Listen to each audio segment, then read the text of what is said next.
Welcome, everyone, to today's program, COVID-19, What It Means for E-Commerce. Thank you, everyone, for your time today. And over the past several weeks here at Omnisend, we've been getting lots of questions from customers about how they should respond while still moving forward with their business. And it's why we put this AMA together. So our goal today is to guide you through this crisis by providing insights and perspectives in the ways that you can move your business forward in a positive yet meaningful way. To do that, we put together a superstar panel, me aside, offering varying backgrounds and perspectives based on industry expertise. So before we get into questions today, I'd like to introduce the panel of experts to you. We'll start with myself. I'm Greg Zakowicz, marketing strategist and content team lead here at Omnisend, and I'll be your host, moderator, and panelist for today's session. I've been in the e-commerce and email marketing industry for nearly 15 years as a practitioner, consultant, and analyst, 10 of which was spent either running email programs or consulting retailers from around the globe on their email marketing and SMS programs.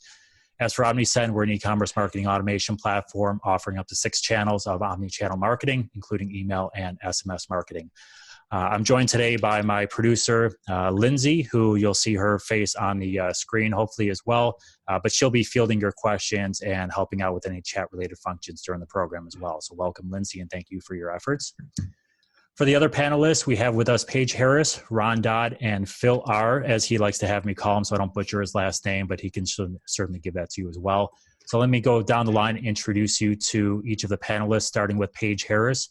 Paige is the Merchant Marketing Manager at Smile.io, a customer loyalty and rewards program. So welcome, Paige. And if you would be so kind to please introduce yourself and briefly tell the audience a bit about who Smile is. Great, thanks. So hi, I'm Paige. I work on the marketing team at Smile, and we power loyalty and rewards programs for over 30,000 Shopify and BigCommerce brands through our easy-to-use platform. So not only do I work for Smile full-time, but I'm also an e-commerce brand owner myself. So I can definitely relate to many of the challenges that you're all going through right now because I'm going through them too. Very passionate about branding and positioning, and super excited to be here. Very good. Thank you, Paige. Up next is Ron Dodd, CMO and co-founder of the e-commerce digital marketing agency Visiture. Welcome, Ron. And if you'd be so kind to do the exact same thing, please introduce yourself and quickly tell the audience about what Visiture does. Yeah, thank you, Greg. Thanks for having me. So my name is Ronald Dodd. I'm the Chief Marketing Officer at a company called Visiture. We are an e-commerce marketing agency, working with 165 leading brands selling products online, and we help them through acquisition marketing, through paid advertising management in Google, Facebook, Instagram, etc., SEO and content creation, and finally use email marketing for retention marketing. And then we also build sites on the Magento platform. My forte has been in customer acquisition marketing through SEO and PPC for 9 years now, just focusing on e-commerce brands, and excited to be here today and help wherever I can. Very good. Thank you, Ron. And last but not least is Philippe R. Philippe is the head of partnerships at Gorgias, an all-in-one help desk for Shopify merchants. Philippe, do the same. Be so kind and introduce yourself and tell the audience a little bit about who Gorgias is. Yeah, thanks so much, Ron and Lindsay. So Gorgias, as you mentioned, is the #1 help desk for e-commerce as a whole. Right now, it's a great moment to talk about transitioning and creating retail-like experiences online, and we help with that. But somebody asked me how I first started in the digital space at the previous conference, and it was 10 years ago when I was working at Google, filtering all the ads one by one. So literally in the bin, and the shaman were casting spells at me because I was banning their ads online. So that's how it all started, and it scaled from there. Very good. And Philippe, how do you pronounce your last name? Roireau. Yeah, that's a little bit of a tongue twister for an English speaker. Very good. Thank you, each of you, for being here. And I hope the audience can see by the varying backgrounds of the panelists, we tried to pick people from who are not only respected, but in different industries to provide different insights for things that your business may be feeling just outside of email marketing. So hopefully we'll have a great session for you today. I want to thank each of them for being here. Thank you for each of you for registering and showing up today as well. Just a friendly reminder, each of your registrations means that we have donated money to a local food shelter. So thank you for making the difference as well. If you've submitted a question beforehand, we thank you in advance. If you have questions that either come up now or during the program, please use the Q&A functionality on the Zoom meeting as well, and Lindsay will monitor those. If we do not have time to address either a pre-submitted question or a question that you submit today, we'll be sure to follow up with you and provide you the answers for those as well, and we'll try to provide those answers for the entire attending audience as well. So we'll be sure that you don't miss anything during the program. So that being said, we're going to go ahead and jump into some of those questions because we know time is limited here. So, based on the volume of questions that came in, there is obviously a lot of concern around how to market the customers in an appropriate fashion based on the pandemic we're going through, which channels to use, how to differentiate amongst the competitors, and even acquisition. So we're going to cover all those topics here. Let's first talk about channels, though, and which ones might be best to leverage right now. From a marketing perspective, we'll get to acquisition side momentarily. So I'm going to kick the ball. I'm going to kick the ball off here, and then we're going to turn it around. And I think each of us will have some insights here. So from my side, obviously, I'm heavy into the email and SMS side, working for Omnisend, of course. So the one thing I think with email, where it lends itself more so than maybe some other channels, is that it is an opt-in marketing channel, unlike social media, where you might just be seeing ads. And I think that gives retailers a little bit of leeway, if that's the right word, or they can get away with a little bit more because it is an opt-in channel. So I think the biggest thing to do if you are sending emails or maybe SMSs is kind of stay business as usual to some degree, but certainly soften your tone for it. So subject lines, certainly recognize the fact that they might be staying at home. Even the marketing copy, make sure it's staying at home as well. And I think if you do that, people will get it. They know that business has to go on, and they're probably feeling local effects of that as well. So craft that slightly softer tone of voice, but do remember that email is that opt-in channel as well. So there are going to be some benefits there. So hopefully that's a quick answer for you. But the one thing I will say before I turn this over as well is just looking at my own inbox, and I'm signed up for hundreds of retailers' email programs. As each day progresses, I'm starting to see more and more businesses kind of get back to that business as usual. It doesn't mean they're just in your face marketing, but they are becoming more promotional as the days go by. So, think about that and certainly monitor some of your competition or other industries and see how they're reacting, because you can certainly learn a lot from them. So from my perspective, I'm now going to go down the line if we can and see if anyone has anything to add to this conversation. So if you don't have anything, feel free just to pass to the next person. But I'm going to start with Phil, then we'll head to Ron, and then over to Paige. So Phil, if you could comment on maybe which channels you would say either might be the best to either leverage right now, or maybe approach in a different manner than usual. Yeah, about the email, it's really interesting because the last week we've seen everybody coming out with the same sentence to start, like those uncertain times and those changing times. It's like, so when do we, so we got at least each of us 100 email with that subject line, or that was the opening. So how do you guys stay creative, don't fall into the trap of negativity, and build a messaging that's not death, but that acknowledges in a way that's slightly different and that can bring potentially a positive tone to your business. So that's just be mindful of not doing like everybody else is doing, because there's definitely an overload right now of in those uncertain and changing times, which is true, it is. But and same thing like with your other channels, I guess, if you're using SMS, if you're communicating on even the way that you create your ad. So how do you tweak a little bit your copy to be really relevant and reactive to what's going on without being tone deaf? I think every marketing team right now, it's a real puzzle, but an opportunity to stand out. Yeah, I think the one challenge here with SMS, to comment on what you said there, Phil, is that SMS is generally, it's still an opt-in channel, but it is a little more personal than say an email is, or a Facebook ad or something like that is as well. So if you have, say, automated SMS messages as part of an automated workflow, you might just want to revisit those and say, hey, do we actually need to send this one right now? Or do we need to send this message out there? Because it is slightly more personal, but really good advice, Phil. Thank you. I mean, that's a good point also on the automated workflows. What do you guys suggest to your brands right now? Should they go back in and modify all their abandoned cart sequence, all their product, just their product browsing sequences and post purchases? Or you're not advising to go in and do that big overhaul? Well, you're stealing one of my answers for later, so I'll just get to it now and then pass on my time later. So I would say that for most retailers, if you have those automated messages, whether they're SMS, email, whatever they might be in your workflows, to go back and actually just look at the messages. It's probably still okay to send a welcome series or cart abandonment messages, but is the tone a little tone deaf, for lack of a better term, in those messages? So it's like, hey, look what you left behind if maybe you have a browser abandonment message, or it's a little more salesy. There's nothing wrong with being a little salesy, but are you striking the right tone in those messages? And it might be a simple tweak to just adjust the language to be like, hey, don't forget we have these items in your cart versus, hey, come back and check us out. It could be those small tweaks, but I would look at those automated messages and say, okay, do we need to make any changes based on the tone or the copywriting inside the messages, or are we okay leaving it as is? So that's something I would certainly encourage retailers to look at. May not require a change, but you might find one or two messages that could kind of have the wrong tone sent to your customers. So great question, Phil, and I'll subtract that from my answers later. Ron, I'm going to shift over to you before we get to Paige here. Same question. So you're certainly coming at us from an SEO and Google side. So let's talk about that. If you could share some advice, we'd love it. Yeah, I appreciate it.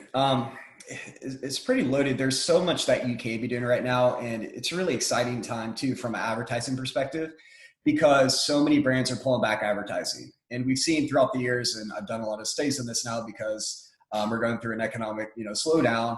We've seen brands really excel during economic slowdowns where they basically put their, put more gas on the accelerator and spend more on advertising. So for anyone out there, if you're able to, ship more product, you don't have supply chain issues, it's a really great opportunity to really chase low cost per conversions. So experimenting with new channels such as LinkedIn, Pinterest, Google, YouTube, and these other channels that you can be reaching customers that your competitors are most likely pulling back ad spend. It's just a really great opportunity. So for anyone out there, I would highly recommend testing new channels out there that your customers could be on. If your target audience is primarily women, Pinterest is a really great channel for that. So figure out what social channels match your target audience and trying out new ways to advertise to them, and also trying out new technologies.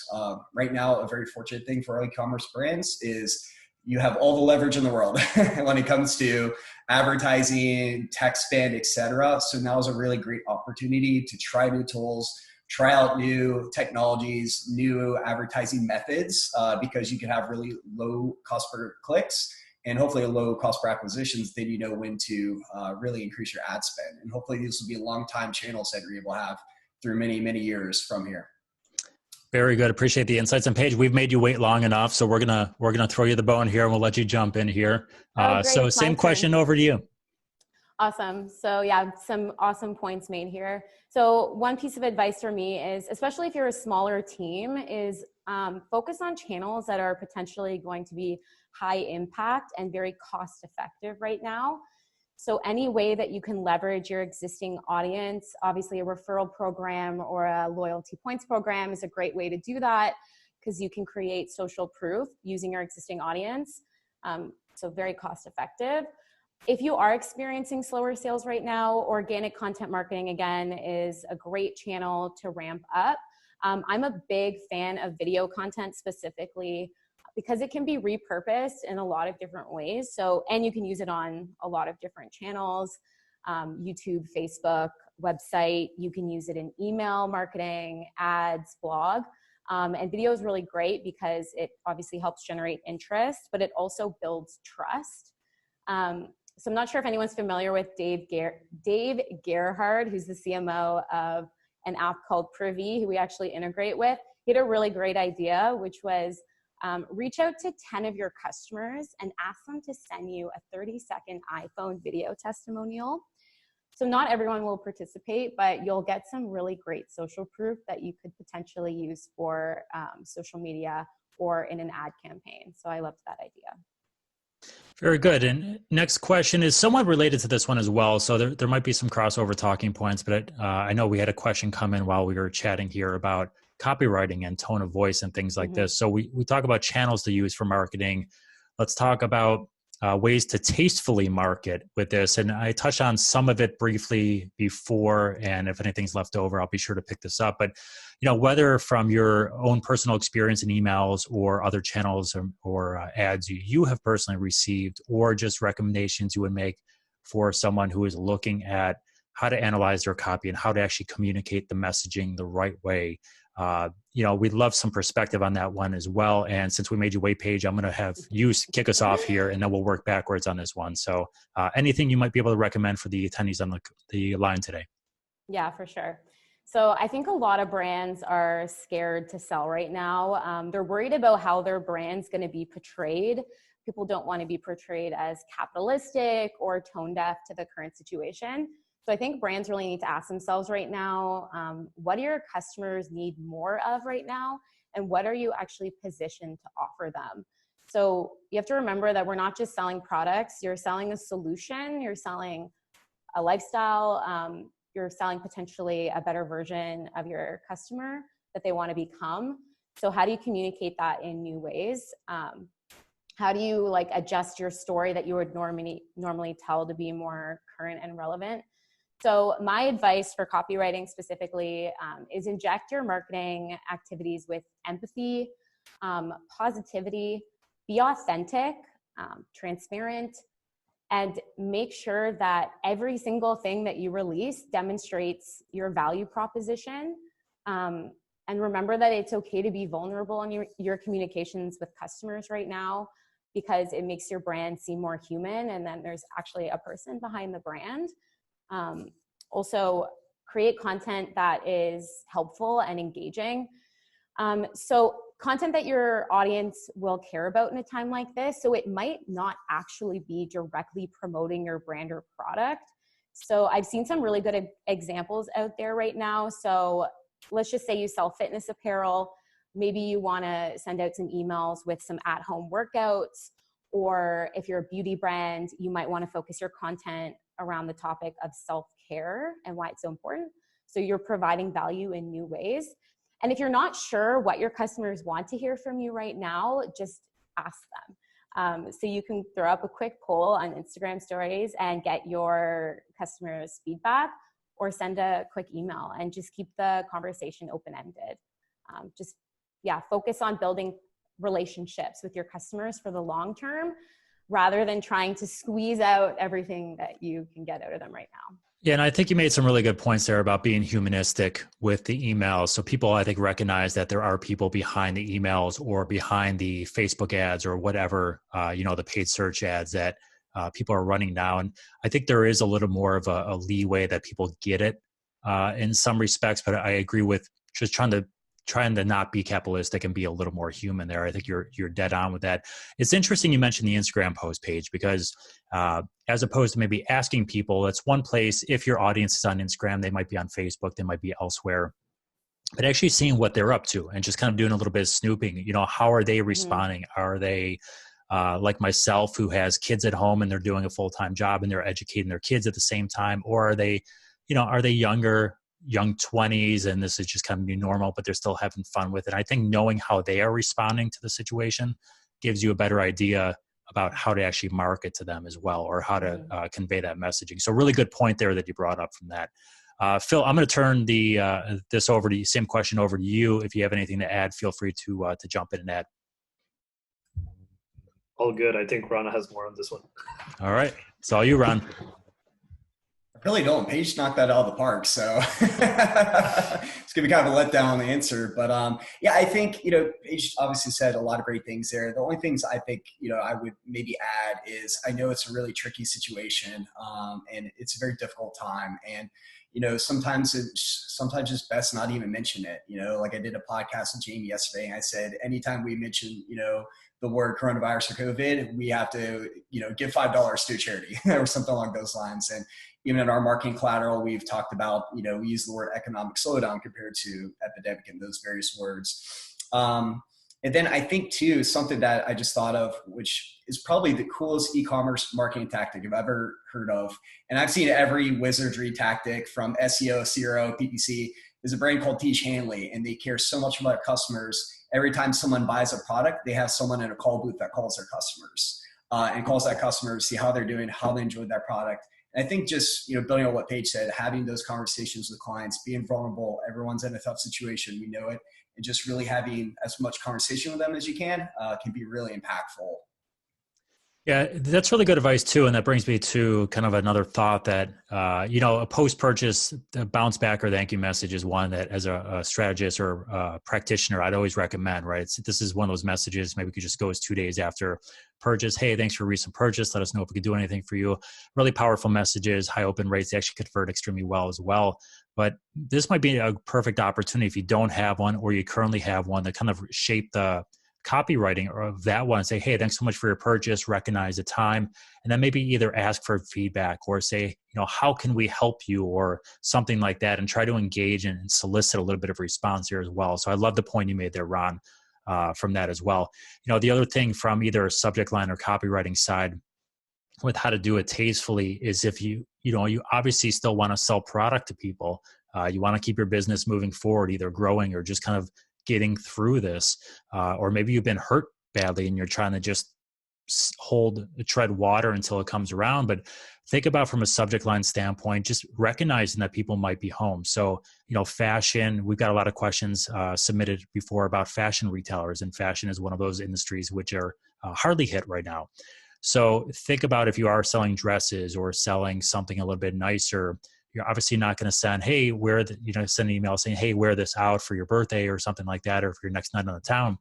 But can you send something that maybe recognizes they're at home? So, dress up for a stay-at-home date night, and, you want to get that sense of normalcy together. But maybe the email has some links to recipes or something that you can cook as a family or for that date night. So you're providing a little more value in that message versus, say, just asking them to buy a pair of jeans or a dress or whatever it might be. So it's a subtle way to sell it, but still be helpful at the same time. So something else to consider. All right, we've talked about kind of channels and ways to market from a tone standpoint. Let's talk about customer acquisition, because this is one that we've gotten a lot of questions on. And this is kind of a touchy subject because, this a lot of times goes around to social ads or paid search, and things like that can come across a little capitalistic. So, it could be a little bit tricky from that standpoint. So let's talk about some good ways to maybe acquire customers now. Ron, I'm going to kick this one off with you because you are on the paid search side of things. What are some ways that, people can balance traditional customer acquisition models while still being respectful to their audience?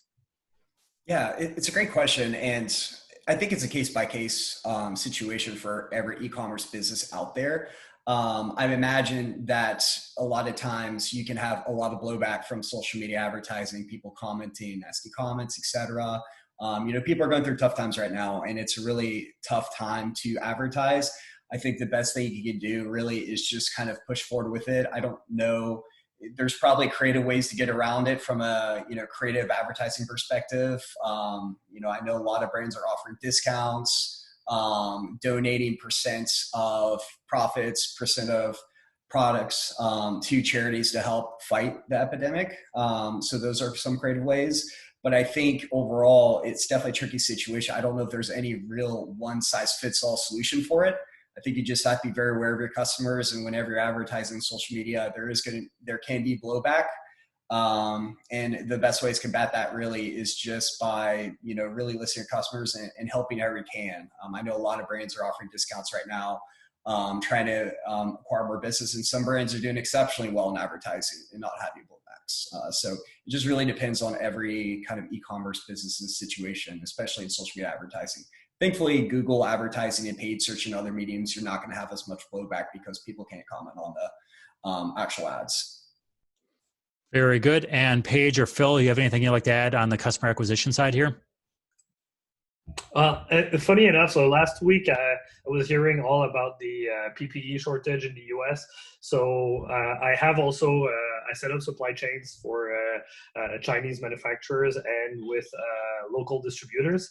And so I decided to set up a store for PPE at bulk at factory costs over the weekend. And we sold over 120K of mask and PPE product in 1 week, only on word of mouth.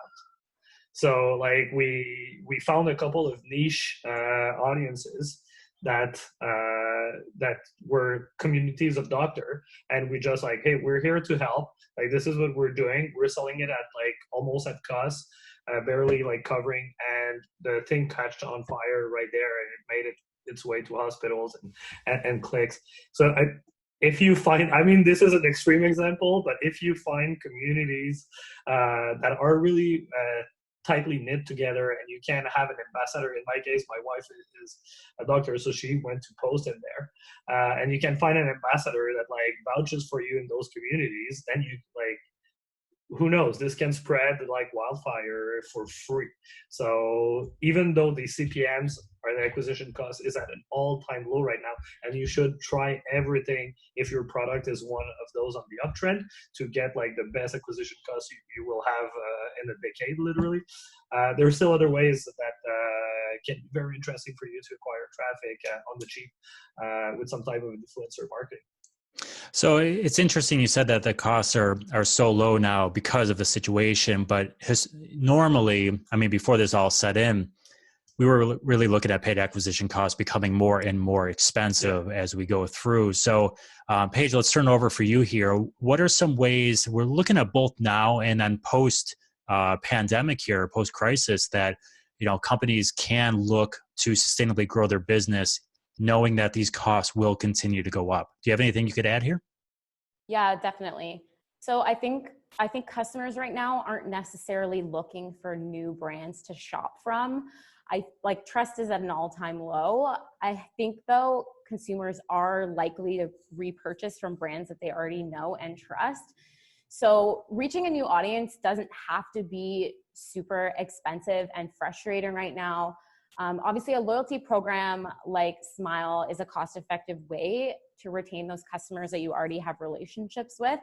And you can actually leverage your members to help acquire new customers. So, for example, if you have a referral program, a tip is that you can actually send out an email. We have an integration with Omnisend, if you didn't know. So you could actually send out your referral links directly to your customers.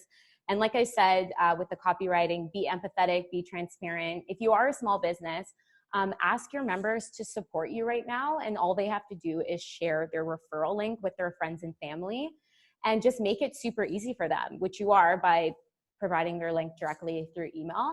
And it's a great way that your top customers who actually want to support you, maybe they can't afford to buy from you right now, but there's other ways that they can participate. So I think that's a great tip. And then also, on the other hand, if you have a loyalty points program, is that you can actually have your members earn points for sharing on social media. So you can have your customer earn 50 points for sharing your brand on Facebook or Twitter. So that's a great way. Again, you're having your members do the work for you, helping you acquire new customers and getting your name out there. So it's very, very cost effective. And then also you're rewarding your customers with points. So I think that's definitely a great solution to look into if you haven't already. And also there's a layer of trust built into that because it's coming from someone else's mouth, not yours. So. And I find it interesting that all three of you have talked about, hey, this is what we can do now, but they're also setting up your businesses for post-epidemic, right? So I think it's important to really have that perspective of saying, okay, how do we get through this now? But what is what we're doing now going to help us tomorrow? What can we learn from doing now? And I think, we've all talked on different kind of aspects here, but we have a lot of people at home that are not doing things. I mean, my softball season is now significantly delayed. And that time I'm doing extra reading or I'm doing extra web surfing or things like this. So what does that mean? That means you might have more organic discovery to your site, even though you have fewer conversions happening now. So if you do have, say, a pop-up sign up on your site, I would take a look at that and say, we don't need to mention, I wouldn't recommend mentioning anything about COVID unless there is something significant where you have no products in stock because of it. But, look at that and say, okay, what can we do to optimize this now? Can we add SMS or collecting, say, gender information on the pop-up sign up so that we can provide more relevant messages later, or we can start to build our SMS program for down the road and set ourselves up for multiple channels after this whole thing kind of finishes here. So I think it's one thing is to look at your pop-up sign up for those organic acquisition choices or opportunities, and then be able to say, hey, can we start collecting SMS? Even if you don't have an SMS program, you collect it. If you never launch it, fine. But it's one of those channels that can certainly augment your email program. The other thing I would say as well is this is a good opportunity where if you just are slower, you have more time to dedicate to your marketing programs, whether it's email, paid search, whatever it might be, is to work on some of those things that have always been on your to-do list, but have fallen off the rails, like automated messages, right? Do we have a welcome message, but not a series? Do we have one cart abandonment, but not 2 or 3? Do we have browser or product abandonment messages, post-purchase messages, and start crafting some of that? Because I think this is a really good time where you are significantly concentrating on what your customer wants from your brand. And it will probably provide the best inspiration for copywriting in your messages because you are glued into your customers right now. So look for all those small opportunities to get some of that to-do list chopped off, that when this whole thing is over, you now have a stronger marketing program via whatever channel you're kind of working on. So I would say that as well. All right, let's shift gears a little bit, unless anyone has anything else to say on kind of the tone and channels and things like that. But let's shift gears a little more to some vertical specific questions. So, let's kind of start from a high level. And Ron, I'm going to start this one and toss it over to you. But any indications? I think we see some of the obvious ones, right? So some of the Lysol products and some of those wipes and things like this. But any indications from your side and things that you've done, especially on the paid search side, about which verticals are maybe seeing spikes in traffic and sales right now, and which ones are primarily seeing those drops? Yeah, it's a great question. It is hard to say right now because there's not really a macro kind of study out there that I've seen so far that points to any industries doing well. I know there's a lot of studies out there. I know one particular agency, I saw their study and they basically use their clients' data to see which industries are doing well. Well, it's great, but they only have 40 clients. I mean, how good of a snapshot is that really into the ecosystem of e-commerce, right? So I think it'd be mindful there. But I think overall, from what I've seen, fashion has definitely been down pretty hard. We have seen it recover. I think a lot of people and this is a just general sweeping accusation, which I hate doing, but I think everyone was very concerned when this first came out, and now the market's rebounding. People are spending more online. Some companies are doing very, very well. We have a company that sells basically gardening supplies online. Everyone's outside gardening right now. They're almost shutting down their ads because they have so much organic volume coming in. Another company sells a home brewing kit online. They're pretty much maxed out their advertising and they're just almost out of inventory. So it just really depends on vertical to vertical. I'd say anything that you're selling good that is someone can consume and utilize at their home, you're going to do very well. And those industries are up right now. And then as far as an advertising perspective, I think across the board, we're seeing lower CPCs. Some industries are seeing more, but I think that's a little bit rarer, maybe 15%. So advertising costs has definitely shrunken a good bit, and a lot of merchants are pulling back. And that's pretty much it. Yeah, so good points there. Really good insights. I think one of the areas that from reports we continue to see a rise in are kind of those quote unquote new essentials. So things like toys or at-home activity kits or crafts, things like that, which are really picking up because people are educating their kids at home. They're doing arts and crafts and trying to find a way to kill time as best they can. I know you mentioned something. I planted 2 trees last weekend in my backyard, right? Dug up some ones that were dead. I'm getting stuff around my house done, but it also comes with, I need a storage bin here, or I need this. So my online ordering has picked up a little bit from that perspective. So some of those new normal things, but I think those will eventually kind of shift back to normal once these things die off. So Paige or Phil, you guys feel free to jump in if you have anything you'd like to add to this part of the conversation. Feel free to chime on in.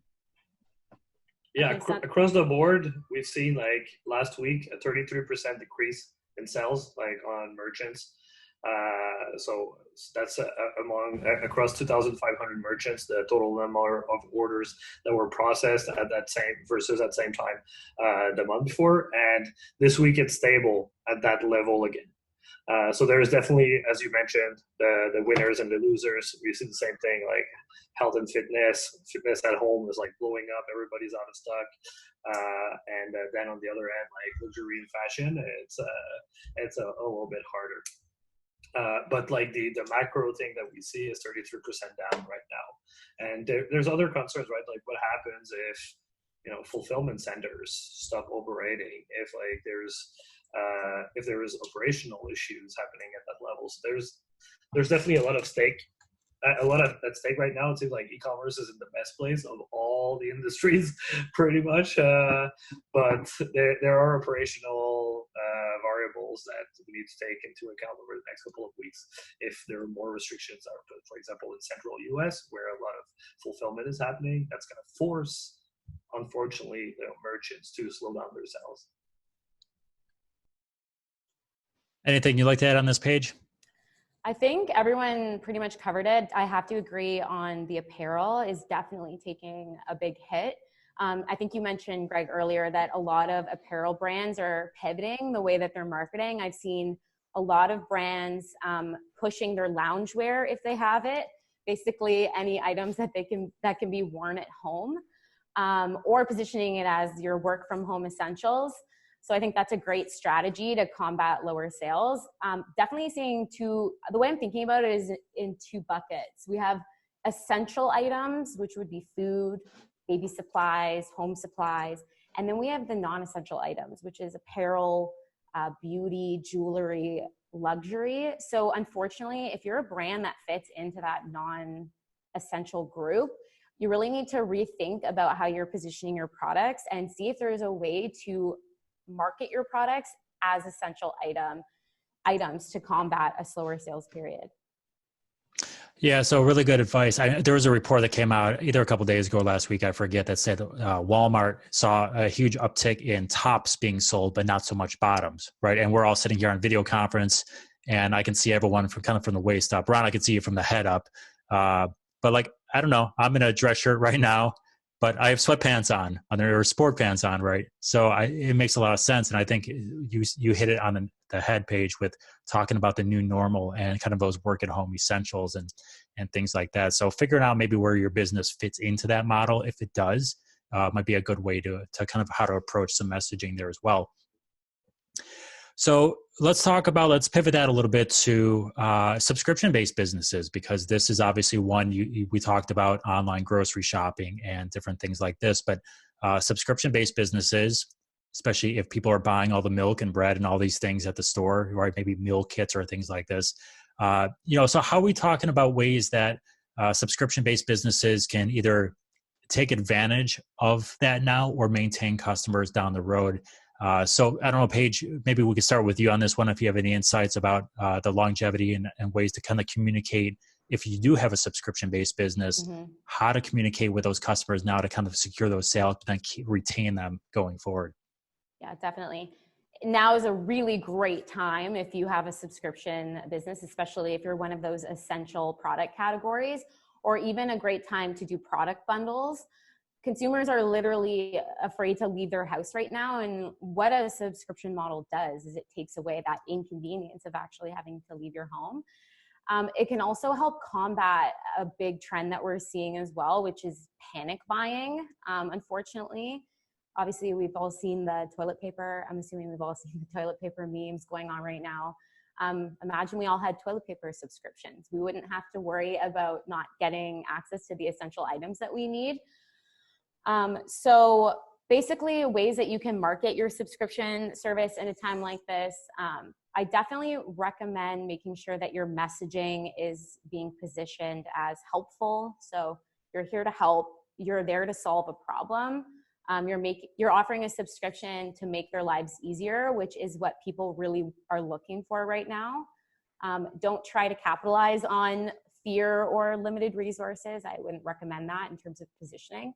And then in terms of channels, obviously the traditional channels where customers are spending the most time. So social media, if you wanted, you can run ads, email marketing, setting up an automated email workflow, educating your customers on your brand value and your new subscription service is a great way to get the message across. And then, of course, tying it all back to loyalty, which is my specialty, is a loyalty program actually works really well with a subscription type business, especially a referral program, because your customers can offer their referral discounts, and then in return, they end up saving money on their order. So it's a win-win there, I would say. Very good. And Phil, I'm going to kick it over to you, especially on the customer service side, because this is something where I think customer service is, especially now, a huge differentiator for brands. So I'm sure you probably have some unique perspective on this as well, but anything you'd like to add from your side? Yeah, obviously, like you need to show that you're there for your customers. They'll want to get in touch with you to get reassured. They'll ask you questions about if you're shipping, if you're still shipping on time, what type of delays they can expect. You can't hide behind the fact that there's disruption, and you just need to be straightforward about it on any channel. So you want to make sure that you're monitoring what's said about your brand on social media, on Facebook comments, and if they're asking you for questions there, that you're able to jump in quickly and react to those questions. You want to maybe open up new communication channels that before you were not sure if it was relevant, like live chat and so on. So now it's a good time, especially if you had both a retail and a retail store, brick and mortar, and an online store, and now you're trying to drive that traffic that you had in your retail store and those existing customers into keeping on purchasing from your online store. I mean, add a live chat, create chat campaigns that will create engagement with your customers and ask them how they are doing, and that they just like be reachable and be very proactive in answering your clients on any channel. There is obviously strategies to do that. So for example, on the chat campaigns, if somebody walks in, gets in your homepage, you might want to welcome them automatically with a nice little message. Hey, welcome. We understand it's tough times, or like whatever you acknowledge. You can say that you're there, you're their consultant, always available. Then if you're looking at a certain product, you can have a slightly different messaging. If they're looking at their account page, did you need any messages? Did you need any modification to your account? You have this little pop-up that shows up on the account page. So those can be set up obviously easily in Gorgias and some other tools, but it just creates a little bit more personal touch points. And I think people are craving for that right now. They want to be reassured that you're there, just like if they were walking in a retail store. Very good. And Ron, you might have a perspective here, whether you either work with subscription-based clients or have been monitoring search trends with this, but anything you'd like to add on this topic as well? Yeah, I think subscriptions are huge. Just from even a business perspective, having a recurring revenue is a very advantageous way to grow a business, especially in times like this. Even for subscription businesses that have lost maybe 25-30% of their revenue, well, at least you still have 70% of what you had, and if you didn't have that subscription revenue, recurring revenue coming in, you wouldn't be where you are. So I think subscription businesses as a whole are fantastic to be in. It's a very easy way to continue building your e-commerce business brick by brick, so to speak. And I know a lot of traditional businesses out there that are not traditional subscription businesses are doing subscription for a few reasons. And I talk about these two brands all the time because they're doing such a great job. Gerber Children's Wear comes to mind, and a company called Capillus, which is laser cap removal. Gerber Children's Wear is interesting because they sell baby clothes online, but they're building up subscriptions to earn more customers and continue having them buy on a monthly basis.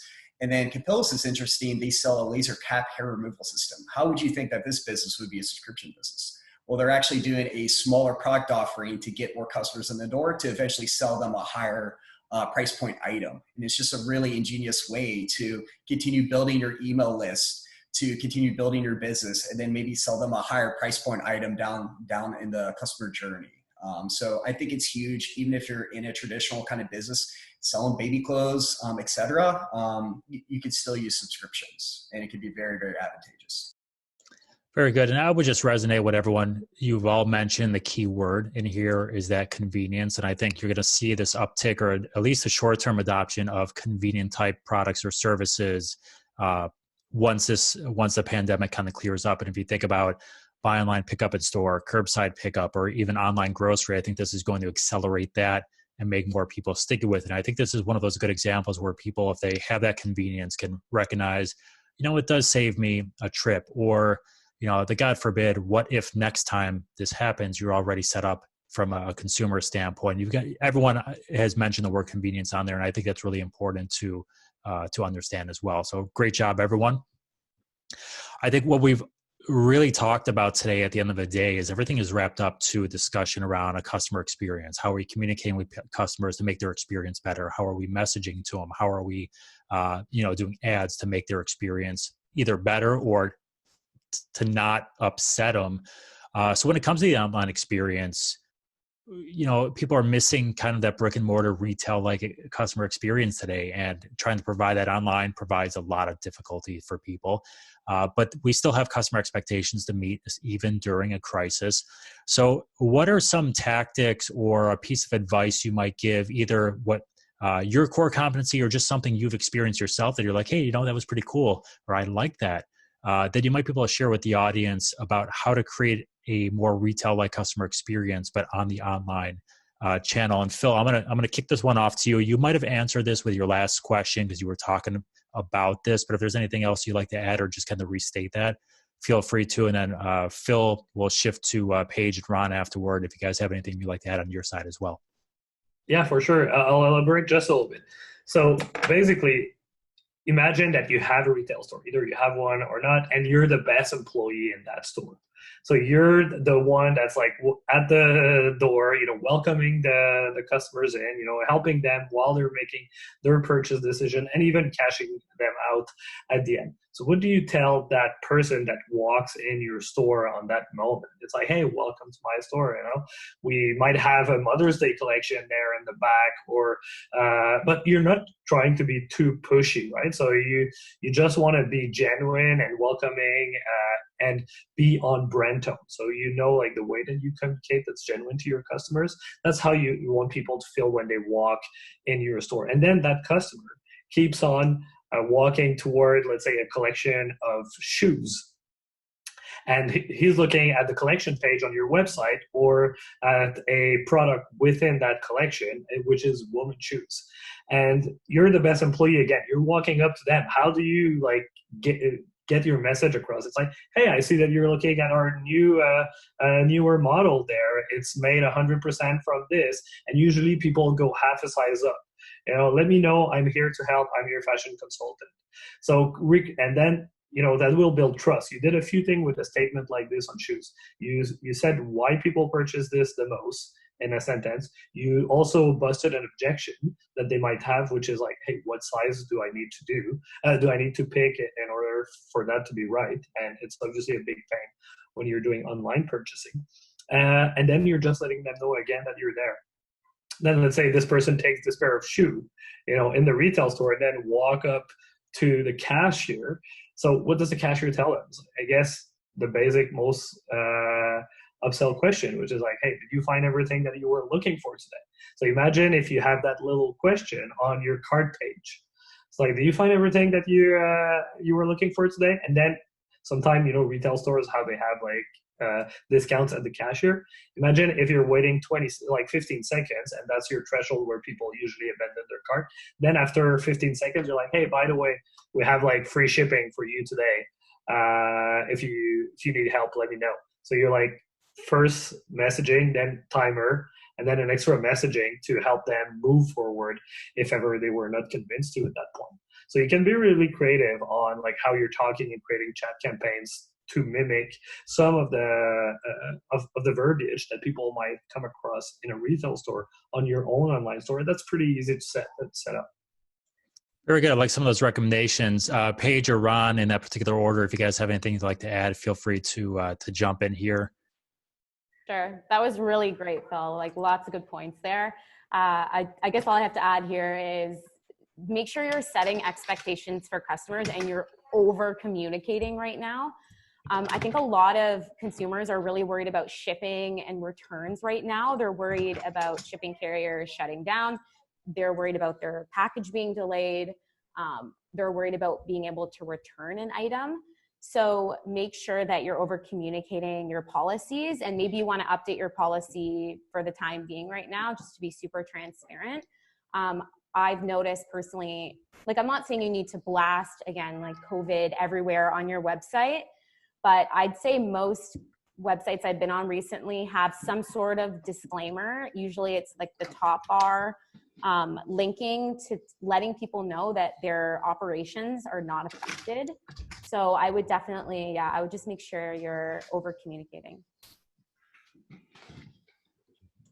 And anything you'd like to add there, Ron? No, I think, Paige did a great job. The only thing I would say too, again, being the advertising kind of, focus, is the customer experience also starts in, the advertising experience. I've seen a lot of fantastic Instagram ads, and one I saw that was really great, a merchant did, is they actually use testimonials for their actual customers inside the Instagram ads. So I would say, not only does it start online, but also starts when you're advertising too, right when they're upfront as well. Very good. And, one more question before we wrap it up here. I understand we did not get to all the questions that were submitted before. We have a few in the chat box as well that we are not going to be able to get to. But as a reminder, we will follow up post event with some answers for each of you, so we can see those as they move forward. But I want to kind of close it out with this question here. And we're discussing how ways to differentiate and to represent our brand inside the market here. And I would say if the online space was not oversaturated before, it certainly is now. And maybe oversaturated is a bad word, but you had a lot of people a lot of retailers that were maybe not heavily or even online before, now jumping into it because it's a necessity, which creates a lot of problems for current businesses because now you have an even greater influx in the market from a competitive standpoint. So if we talk about ways we could recommend differentiating ourselves in not only the current environment, but doing so in a way that kind of sets us up for the long-term success, I'm going to go around the horn here, talk to everyone, and I'm going to start this one with you, Ron. What are some ways you could recommend maybe differentiating yourselves, whether it's either from a branding perspective, from a search or content marketing perspective, but they could differentiate themselves not only now, but for long-term? Yeah, it's a great question. And I really want to use one example that's been on my mind, since really this all started. I read a really great article right when, this all started happening. And it talked about brands that's done really well in economic downturns and slowdowns. And one of those brands that really stuck with me was Kellogg's. Kellogg's was a nobody back in the day. No one knew who they were or what products they sold. And there is some brand that was just the gold standard for cereal back, in the 1920s. And then the Great Depression happened and Kellogg's pushed more into advertising. It took advantage of small advertising. Now they're a huge household brand here today. So I think one thing that brands can do is just really continue, if you're able to, push more in gas into your advertising, figure out what channels you can acquire customers. And it can look dim right now from a customer acquisition standpoint, but once this kind of market comes back, you'll have a lot more customers. You'll be able to really shoot up when the market comes back. Very good. And Phil, we'll get you going on this one next, if you would. Sorry, I missed the question. Sure. So we're talking about ways to differentiate. You're not paying attention to me, Phil. We're talking about ways to differentiate yourselves in a even more crowded marketplace, online marketplace right now. And not only now, but to do so where you set yourself for longer term success. So any recommendations or piece of advice you might be able to give a retailer who's listening today about ways they can differentiate themselves? There was Rob Barr, who's from Recharge, that's on the webinar today, and he was pinging me on Slack while we were going. Sorry we didn't mention more about Recharge on the subscription part of the question, Rob. But so if you're thinking about subscription, make sure you launch on Recharge. That's what I gotta say about that. And and I think subscription right now, like, if you're looking to create let's go back to this. If you're trying to differentiate yourself, create legitimacy in your business right now, and you already have an established store, like, what else can make your people come back, and like, can you have a little billing on for? What is the next product that you can add on your mix and that can be set on subscription? If you want to differentiate yourself, how do you build your community, among other things, like through giving them a reason to come back to your website? I'd say that's the number one question I ask for any retailer right now. It's like, yes, you're having issues predicting your cash flow and your revenues. So what are you going to do? What type of product are you going to launch next that's going to be able to reap it, that people are going to stay engaged, and that's going to add an extra layer of consistency in your business model? And that's good for anybody. Even if you're selling clothes, you can add. If you're selling shoe polish, whatever, you can do it. If you're selling food, obviously it's easy, or supplements. But you can get great creative on there. Very good. And Paige, I'm going to make you one of the last voice of the program today. So feel free. Yeah, I know. Feel free to jump on in here. Sounds good. So I'm going to finish off with some positioning advice, because that is what I love. So I think right now is a great time to really hone in on who your target audience is and your niche. Like, what is your unique value prop that differentiates you from your competitor? I think a lot of brands go very broad with their target audience and marketing initiatives because they don't want to narrow their piece of the pie. However, when you go super broad, you don't end up connecting with anybody because nobody will relate to your brand. So it makes it very difficult to compete. So as a consumer, you don't end up feeling connected or emotionally tied to that specific brand because, again, you can't relate to it. So the more narrow your audience and the more narrow your audience is, the more personalized you can get with your content marketing and email marketing. So not only is the customer more likely to convert, but they're actually likely to stick around, especially through harder times that we're seeing right now. So. Very good. And I'll close it out with this from an email and kind of channel perspective as well, is think about ways you can maybe, I mentioned it before, improve your current email marketing channels. So more relevant messages, automated messages, but also look at ways to add other channels. So SMS is one of those key things where I mentioned it before, where if you're not collecting SMS on your email pop-up or during checkout or wherever you're doing it, you might want to look at collecting that information now. And that might be something where you might not want to use it until after this COVID issue clears up and it becomes a more normal channel for you, but at least you're collecting during the time being. And people may be more willing to give you that information now as well. So think about ways to add SMS, to build out your program, collect that. So when you decide you want to flip the switch and turn it on, you're ready to rock and roll for it. And it is an underutilized tactic, but it is a growing channel right now. So if you can get in earlier before your competition, it's only going to help set you up and differentiate much quicker than your other competitors or other retailers might be as well. So look at adding some of those other channels. So we are pushing the top of the hour here, 1 minute to spare. So I want to thank each of my panelists today. So we have Paige from Smile.io, Ron from Visiture, Phil from Gorgias, and of course myself. Thank you everyone for attending today. We hope it was valuable for you. As I mentioned, if we didn't get to your question today, we will be sure to follow up with each of you with those responses as well, so we all have clarity into what might help you move your forward business.